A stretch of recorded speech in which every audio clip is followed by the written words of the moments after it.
बेटा हसन बता रहा था तुम्हारी तबीयत ठीक नहीं है। क्या हुआ? कब? रात को क्या हुआ था? रात को अमीना खाला आई थी मेरे पास। अमीना खाला वो ना लस्सी लेके मेरे पीछे भाग रही थी और उनके पीछे मेहरबानो थी। नहीं नहीं बेटा, चुप रहो। ये महज तुम्हारा ख्वाब था। तुमने किसी से जिक्र तो नहीं किया? हसन को तो नहीं बताया? देखो बेटा, अमीना खाला मर चुकी हैं। वो अब यहाँ नहीं आ सकती। ये सिर्फ तुम्हारा वहम है। लेकिन अम्मी, मेहरबानो तो नहीं मरी, वो तो आ सकती है। नहीं बेटा, मेहरबानो भी नहीं आ सकती। वो पागल हो गई है। उसे पागल खाने में बंद कर दिया है। फरिया बीबी, आज यहाँ औरतें आ गई हैं। कौन औरतें? वो आज पहली तारीख है ना, अमीना बीबी पहली तारीख को औरतों में अनाज बांटती थी। अब तो फरिया बीबी आपको देना है। हाँ हाँ बिल्कुल फरी करेगी, बिल्कुल।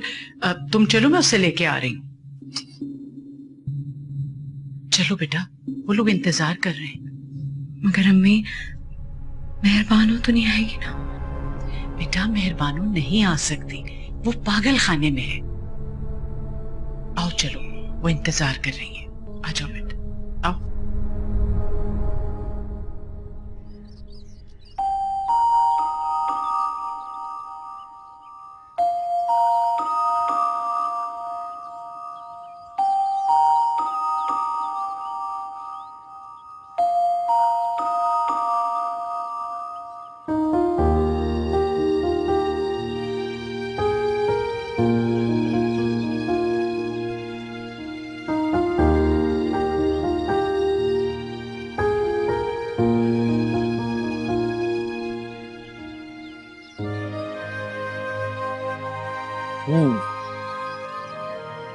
इसकी आदत है, आधे खेल को छोड़ के भाग जाती हैं और फिर वापस आती हैं कि मेरे साथ खेल खत्म करो। तो तुम उन्हें समझाओ ना कि हार जीत का फैसला किए बगैर खेल को इस तरह नहीं छोड़ा जाता। इन्हें हार जीत से कोई दिलचस्पी नहीं है। ये तो बस चाहती हैं कि कोई इनके साथ बैठे, हंसे, बातें करे। इन्हें मेरे साथ बातें करना अच्छा लगता है। और तुम्हें किसी से बातें करना अच्छा लगता है? मुझे आपसे बातें करना अच्छा लगता है। आप कहते हैं ना कि दिल में जो बात आए कह देनी चाहिए, जहन में जो ख्याल है उसका इजहार कर लेना चाहिए। रात को मेरे दिल में एक बात आई, वो मैं आपके साथ शेयर करना चाहती हूँ, ताकि अगर उसमें कोई पागलपन की बात हो तो आप मुझे टोक दें। मैंने तो पागल वाली बात कर दी। नहीं मेहरबान। Actually you are one of my success stories, और मुझे बड़ी खुशी होती है जब मैं अपने किसी पेशेंट को जिंदगी की तरफ लौटते हुए देखता हूँ। आपके तो सब पेशेंट्स आपकी सक्सेस स्टोरीज होंगे। आप तो अपनी बातों से किसी को भी जिंदगी की तरफ मोड़ते हैं। नहीं मेहरबान, ऐसी बात नहीं। मैं हर किसी को जिंदगी की तरफ नहीं लौटा सकता। मेरा एक पेशेंट है जिससे मैं घंटों बातें करता रहता हूँ, लेकिन वो जवाब देना तो दूर, हाँ हूं भी नहीं करता। कौन है वो? क्या नाम है उसका? मैं उससे बात करती हूँ। वो यहाँ नहीं, और वो कहीं आ जा भी नहीं सकता। आप उसके पास जाते हैं? हाँ, रोज जाता,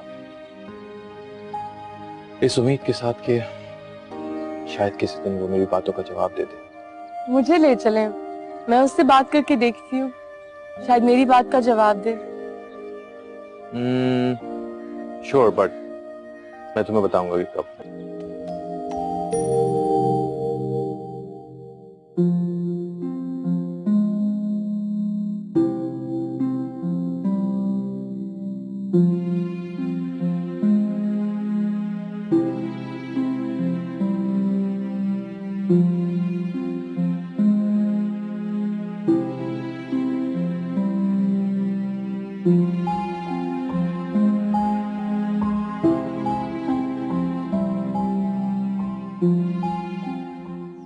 तुमने बताया नहीं कि क्या बात थी जो तुम्हारे जहन में आई थी और तुम बताना चाहती थी?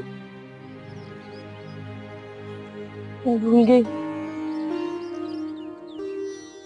अब एक काम करूंगी, जब भी मेरे जहन में कोई ख्याल आए ना तो मैं उसे लिख लूंगी, एक डायरी ले लेती हूँ ना, ताकि जब आप मुझे मिले तो आपके साथ मैं शेयर कर लूं।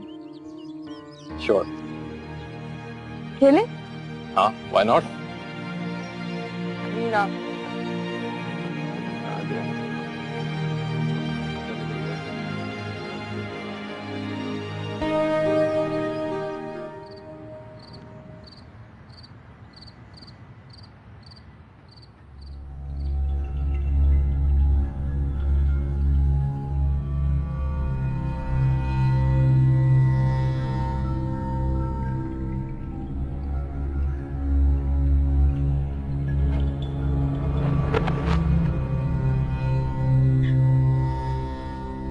छोड़ दो, मुझे छोड़ दो,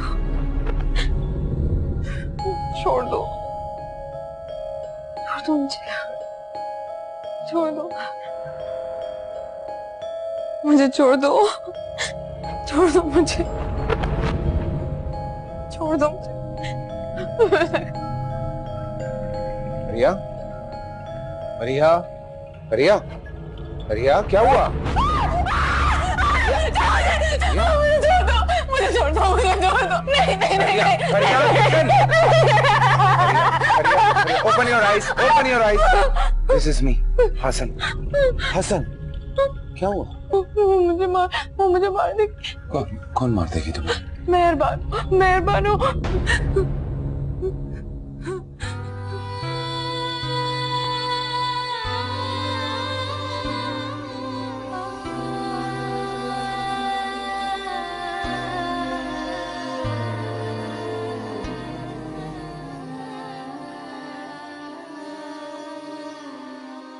लिसन, लिसन, अगर तुम्हें एडजस्ट नहीं हो रही हो तो हम कराची वापस चले जाते हैं, ठीक है? नहीं, मुझे कराची नहीं जाना। मेहरबानों ने तुम्हारे ही घर देखा है। हाँ, वो यहाँ रहकर गई है। तो वो यहाँ आ जाएगी, उसको तो यहाँ का पता होगा। वो आ जाएगी कि हम ना किसी और शहर चले जाते हैं। लिसन, कोई नहीं आ सकता यहाँ पे। मेरी मर्जी के बगैर इस घर में कोई नहीं आ सकता। खुदा के लिए भूल जाओ सब कुछ, खुद भी सुकून से रहो और मुझे भी सुकून से रहने दो, प्लीज।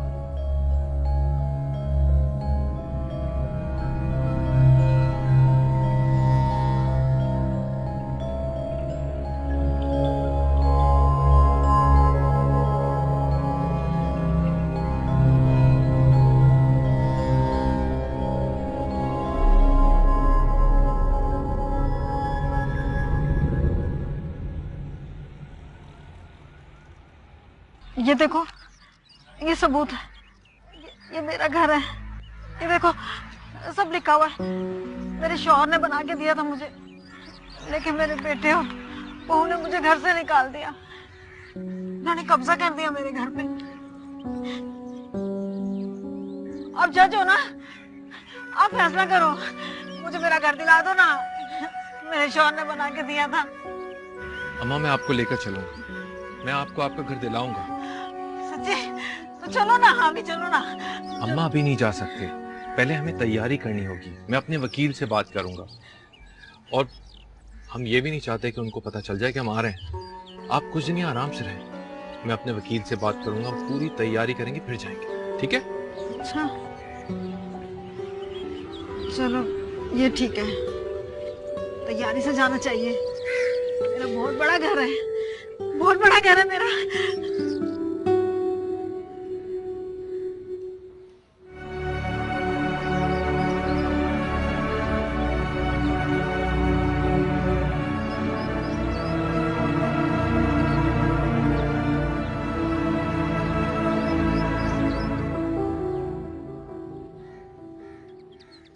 मैंने एक बात देखी है मेहरबान, यहाँ जो भी पागल होकर आता है या तो वो बहुत कमजोर होता है या फिर ताकत का नशा उसे पागल कर देता है।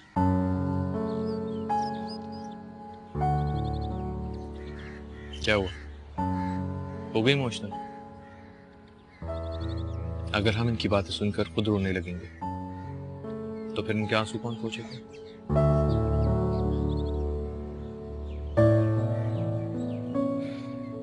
ये बेचारी कई साल से यहीं पर है। पहले अदालत में केस लड़ती रही और फिर पागल होकर यहाँ आ गई। अब हर थोड़े दिन बाद इन्हें कब्जा छुड़ाने का दौरा पड़ा। मैं इसी तरह इन्हें तसल्ली देता हूँ और ये इसी तरह यहाँ से खुशी खुशी चली जाती है। तो क्या हमें झूठी तसल्लियां देनी चाहिए? जब इन्हें पता चलेगा कि आपने इनसे झूठ बोला है तो फिर आपको नापसंद करने लग जाएंगी। मेरा ख्याल है अगर किसी को तसल्ली देने से उसके चेहरे पर मुस्कुराहट आ सकती है तो झूठी तसल्ली देने में कोई हर्ज नहीं, लेकिन उस वक्त तक जब तक वो शख्स इतना मजबूत ना हो जाए कि वो हकीकत का सामना कर सके। मैं ये नहीं कह रहा कि हमें किसी को झूठी तसल्ली देकर उसे धोखे में मुब्तला करना चाहिए, मगर मुझे लगता है कि हमें ऐसे शख्स को आहिस्ता आहिस्ता हकीकत का सामना करने के लिए मजबूर करना चाहिए। अच्छा छोड़ो, मुझे ये बताओ कि तुम्हें क्या पसंद है? मुझे पेंटिंग करना पसंद है। पहले जब मुझे फ्री टाइम मिलता था तो मैं पेंटिंग किया करती थी। Very good.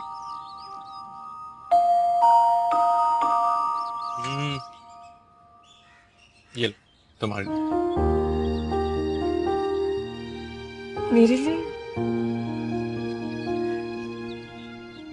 क्यों? तुम कह रही थी ना कि तुम बातें भूल जाया करती हो। अब जब भी तुम्हारे जहन में कोई बात है ना, फौरन मुझे फोन मिला के मुझसे शेयर करना। मैं ये मोबाइल नहीं ले सकती। क्यों? क्योंकि मुझसे गुम जाएगा। इसी की वजह से तो उमर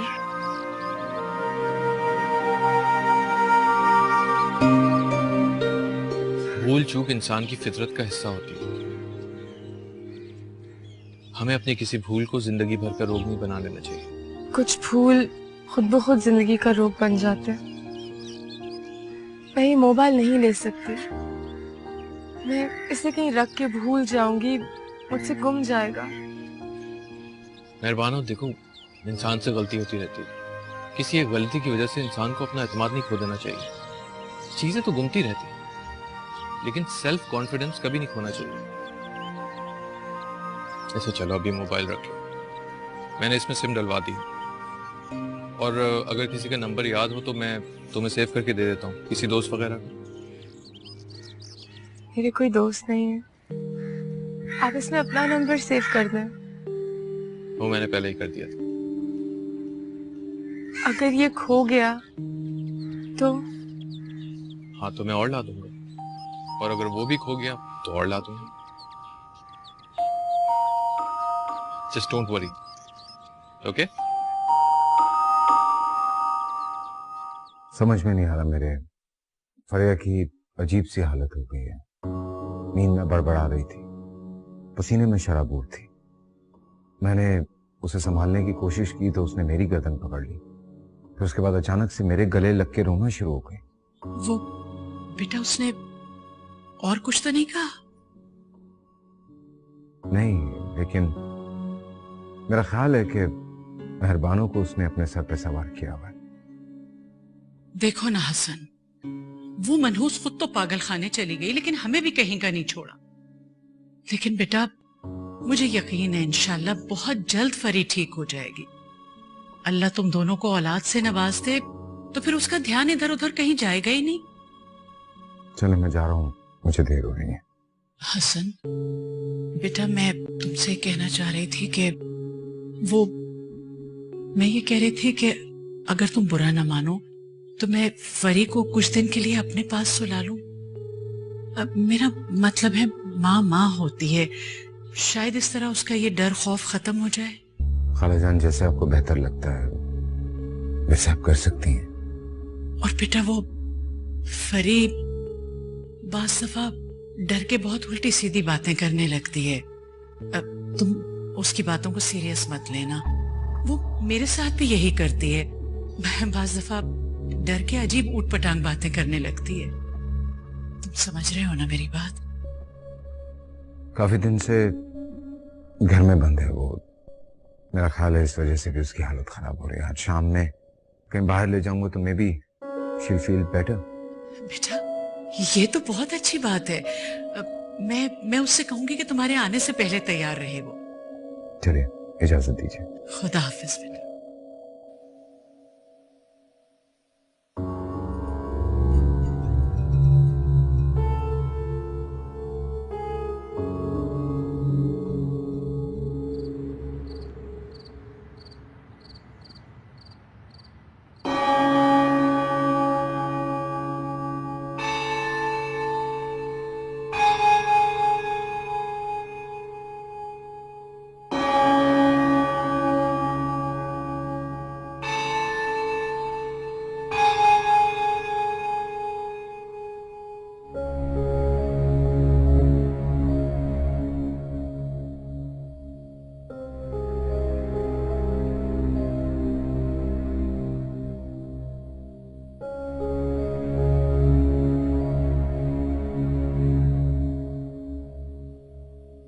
सुनो जी इधर आओ।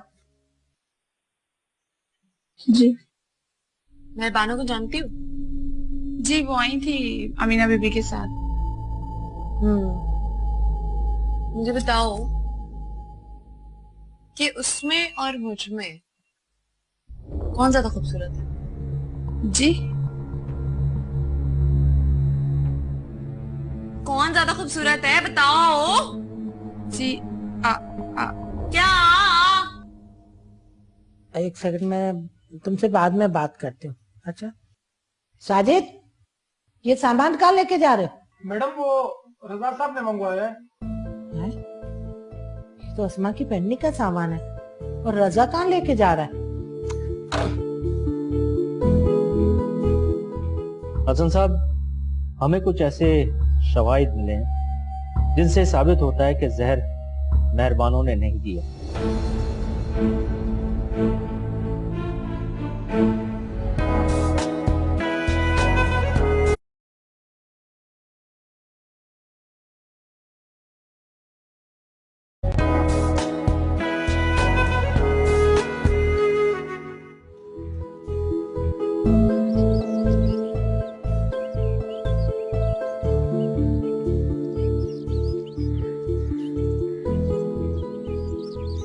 अहमद, रजा अस्मा की सारी पेंटिंग का सामान लेके जा रहा है। मुझे तो यकीन ही नहीं आ रहा कि वो यूं अस्मा की सारी चीजें निकाल सकता है। वो तो आज तक सिनेमा के टिकटें ला ला के जमा करता था, वो ऐसा भी कर सकता है? ये नहीं हो सकता। रोजाना दुनिया में बहुत कुछ होता है, बेजान चीजों से इंसान उकता जाता है। कैसी बातें कर रहे हैं आप?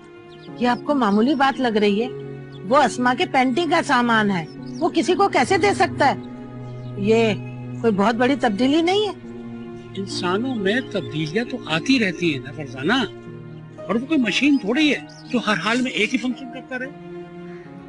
आप रजा से पूछे अहमद, मुझे तो लगता है ये मुलाजिम झूठ बोल रहा है। उसने मुझे बताया था। क्या बताया था? यही कि वो ये पेंटिंग का सामान किसी पेशेंट को देना चाहता है, घर में बेकार पड़ा। मैंने कहा दे दो। बेकार?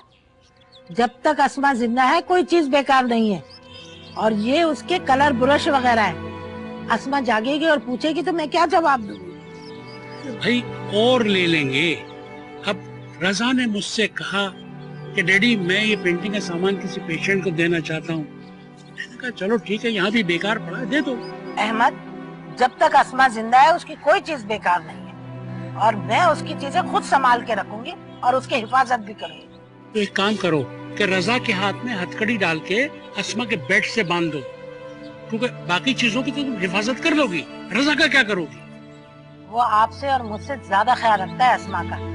उसने तो ऐसे ही कोई बात कह दी होगी, और आपने मना भी नहीं किया। अगर मना कर देते तो वो कोई चीज लेकर नहीं जाता। तो आपने जोर दिया होगा कि हाँ हाँ ले जाओ ले जाओ। अरे बाबा, ना मैंने जोर डाला और ना ही रोका। लेकिन मैं रोकूंगी। फरजाना मेरी बात सुनो, गाड़ी में रखा हुआ सामान निकालना अच्छा नहीं लगेगा, लिहाज भी कोई चीज होती है। हाँ साजिद, सामान रख दिया गाड़ी में? चलो ठीक है, मैं आता हूँ। बेटा, ये तुम अस्मा की पेंटिंग का सामान लेकर कहाँ जा रहे हो? मैंने तुम्हें कहा तो था कि वो किसी पेशेंट को वहां देना चाहता है, यहाँ बेकार पड़ा था, मैंने कहा दे दो।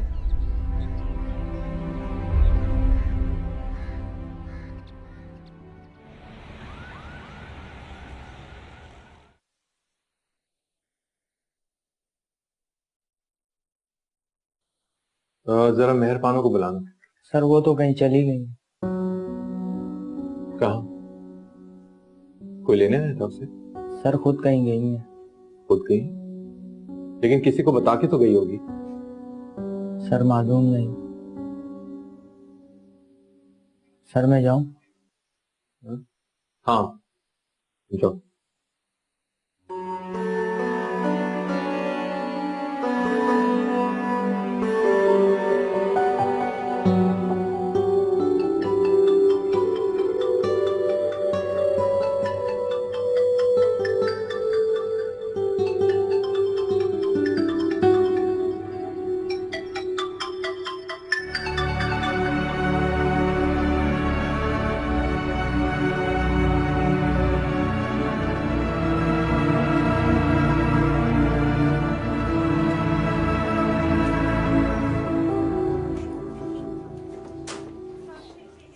डॉक्टर रजा, कहाँ रह गई थी तुम? मैं बाहर गई थी। आप आए, मैं आपको बताती हूँ। ये मैं फातिमा खाला के लिए लेके आई हूँ, और ये अफजल बाबा के लिए। उन्हें हैट पहनना बहुत पसंद है ना। और ये लूडो सायरा अम्मा के लिए। उनका लूडो बहुत पुराना हो गया है।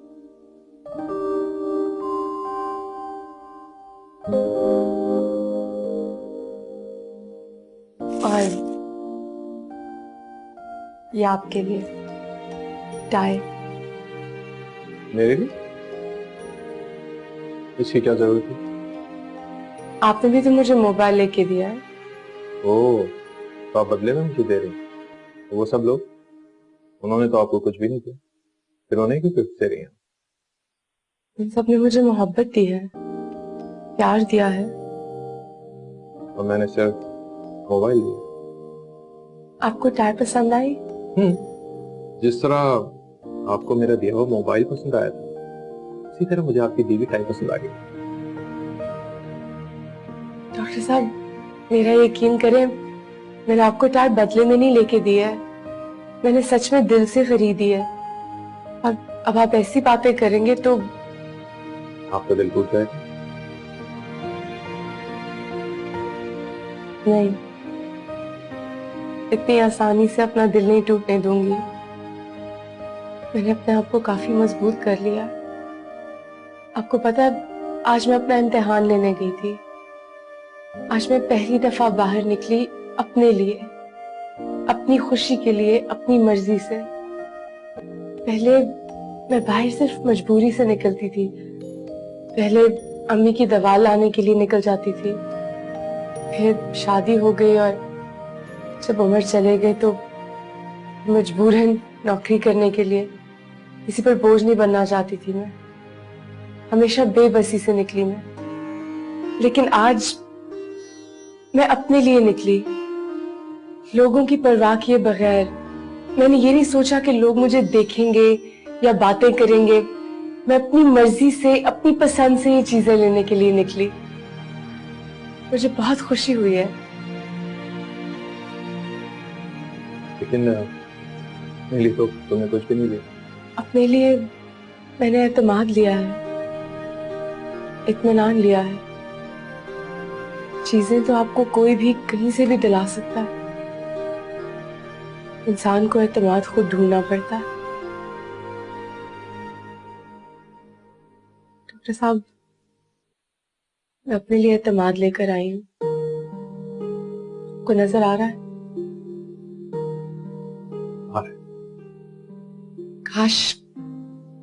काश मैं पहले पागल खाने आ गई होती। काश मुझसे पहले किसी ने ऐसी बातें की होती जैसी आपने की। आपकी बातों ने मुझे बहुत तसल्ली दी है डॉक्टर साहब।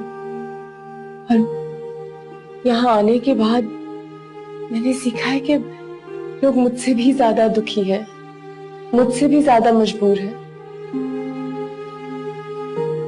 मेरे साथ जो कुछ भी हुआ एक आजमाइश थी, मुझे मजबूत बनाने के लिए। और डॉक्टर साहब, मुझे लग रहा है कि मैं मजबूत बन गई हूँ। हाँ मैं पता है, आज मैं तुम्हारे लिए पेंटिंग का सामान लेकर आया हूँ घर से। मेरे लिए? पर मुझे पेंटिंग नहीं आती। पेंटिंग करना कौन सी मुश्किल बात है, बस रंगों को पानी में मिलाओ और ब्रश उठाओ, लगाओ उस पर, कैनवस पर फेर दो। लेकिन ये नहीं सोचना कि फिर किसी को पसंद आएगी या नहीं आएगी। जो तुम्हारे दिल में आए बनाओ। You can even draw lines on the canvas. मगर मैं चाहता हूँ कि जो कुछ तुम्हारे अंदर है तो उसका इजहार रंगों से करो।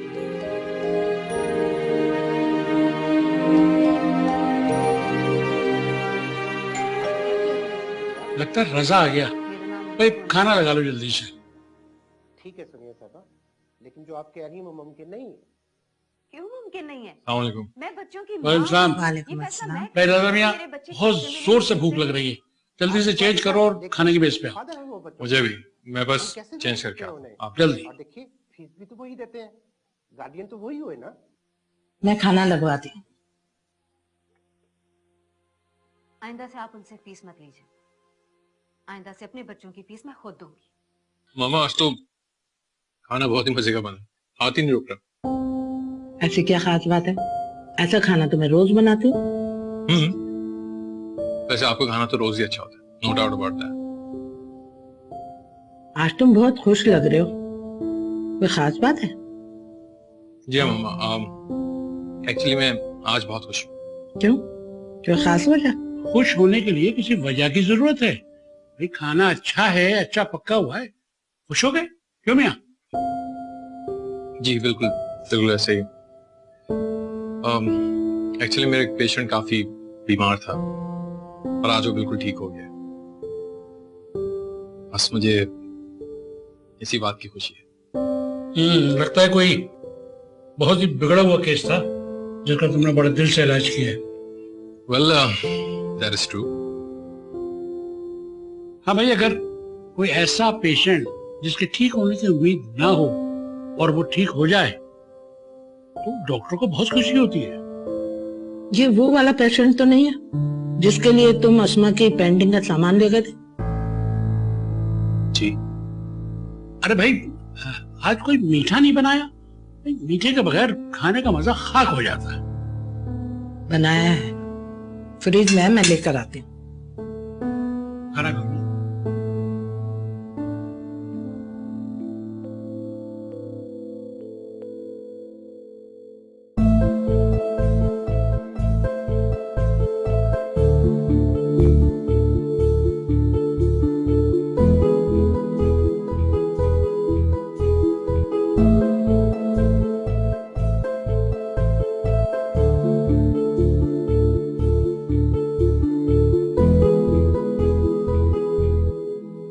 तो भाई आज शतरंज की बाजी हो जाए फिर? I would have love to, but काफी थक गया हूँ, देर भी काफी हो गई। So how about next time? क्यों नहीं भाई, आज तो तुम्हें अपनी हार का बदला लेना था मुझसे। वो मुझे याद है, मैं भूला नहीं। Okay, right.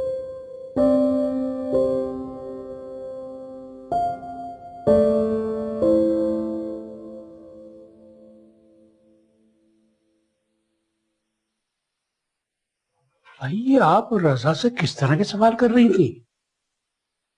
आपने देखा, जब वो आया था तो उसके हाथ में एक शॉपर था, और शॉपर में क्या था? मुझे क्या पता क्या था। टाई थी। तो क्या आप उसके कमरे में टो लेने गई थी? हाँ, गई थी। ये आपने अच्छा नहीं किया। आपको पता है, ये पहली टाई है जो रजा खुद लेकर आया है। इससे पहले जितनी भी टाइज थी वो अस्मा की कलेक्शन है। अरे तो क्या हुआ अगर वो अपने लिए खुद एक टाई ले आया? हाँ, इससे पहले तो कभी नहीं लाया। हाँ, आप उससे पूछिए जरूर कि ये टाई कहाँ से आई और कैसे लाया। ये भी कोई पूछने वाली बात है? मैं अच्छा लगूंगा अपने दामाद से पूछता हुआ कि वो अपने लिए टाई क्यों लाया। तो आप डायरेक्ट मत पूछे ना, घुमा फिरा के बात कर लें। ये बात पूछने वाली है ही नहीं, ना डायरेक्ट और ना घुमा फिरा के। भाई चलते चलते यूं ही उसे टाई पसंद आ गई, ले ली उसने। हाँ, चलते चलते उसे टाई पसंद आ गई, चलते चलते उसे कुछ। कहिए रुक क्यों गई? देखें, आप और मैं एक ही तरह से सोचते हैं, फर्क सिर्फ इतना है कि मैं अपने दिल की बात जबान पे ले आता हूँ और आप अपने दिल की बात दिल में रखती हैं। जबान पर बात लाने के लिए बड़े हौसले की जरूरत होती है अहमद साहब।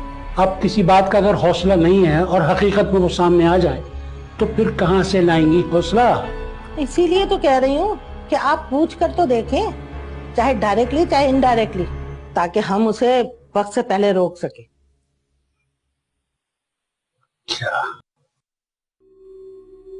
हसन साहब, मैं मुल्तान एक काम से आया हुआ था, सोचा आपसे मिलता चलूं, क्योंकि एक बहुत जरूरी बात आपको बतानी।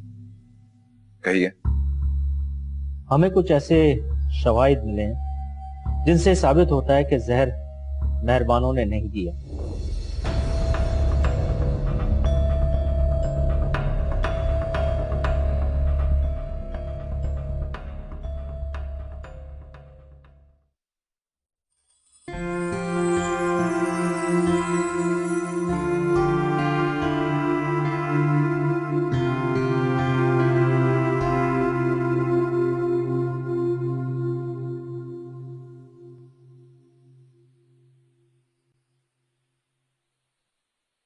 अस्सलाम वालेकुम खाला। वालेकुम सलाम। आओ बेटा, बैठो। रिया नहीं? नहीं बेटा, मैंने खुद नहीं उठाया उसे। अच्छा, वो अब ठीक है? रात को तो नहीं डरी थी? नहीं, बस वैसे ही मैंने कहा जरा आराम कर ले। खाला जान, रात को मुझे भी बहुत बेचैनी हो रही थी, नींद नहीं आ रही थी, इसलिए मैं बाहर लॉन में गया तो मुझे फरिया की आवाजें आई थी। हाँ, वो उठी थी, फिर मैंने पानी पिला दिया, फिर सो गई वो। खालाजान, हर मुमकिन कोशिश कर रहा हूँ उसे इस बात का यकीन दिलाने की कि मुझे उससे मोहब्बत है, बहुत ख्याल करता हूँ, लेकिन न जाने क्यों। अब नहीं बेटा, मुझे और फरी को तुमसे कोई शिकायत नहीं है। हमें मालूम है तुम फरी का बहुत ख्याल रख रहे हो। कल मैं कह के गया था कि मैं उसे कहीं लेके जाऊंगा, लेकिन जब मैं रात को घर वापस लौटा तब तक वो सो चुकी थी। एक ही घर में रहते हुए 24 घंटे होने को आए और मैंने अपनी बीवी को नहीं देखा। कमरे से बाहर ही नहीं निकलती हो? नहीं बेटा, ऐसी बात नहीं है, निकलती है कमरे से, दिन में निकलती है, घर का सारा काम वाम देखती है। बस इंशाल्लाह जल्दी ठीक हो जाएगी। हो जाना चाहिए उसे ठीक।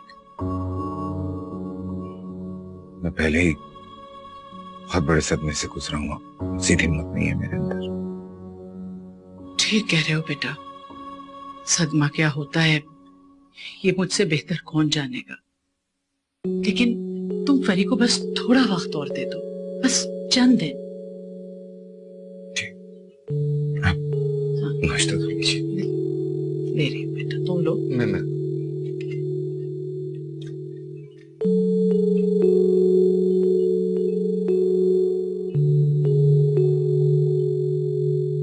ये लीजिए।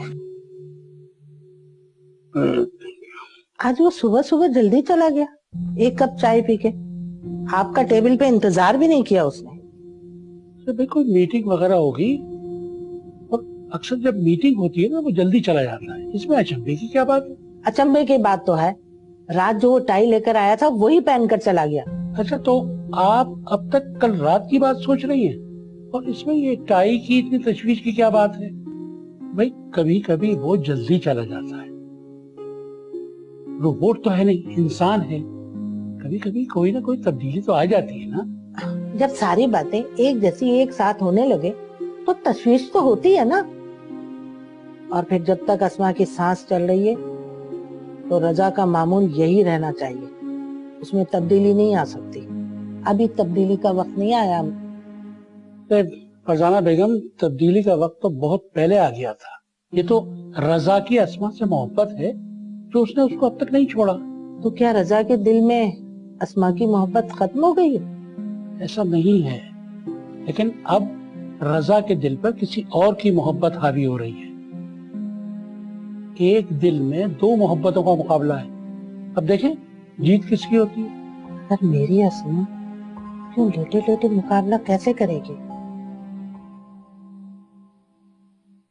मैं करूंगी मुकाबला उसकी जगह।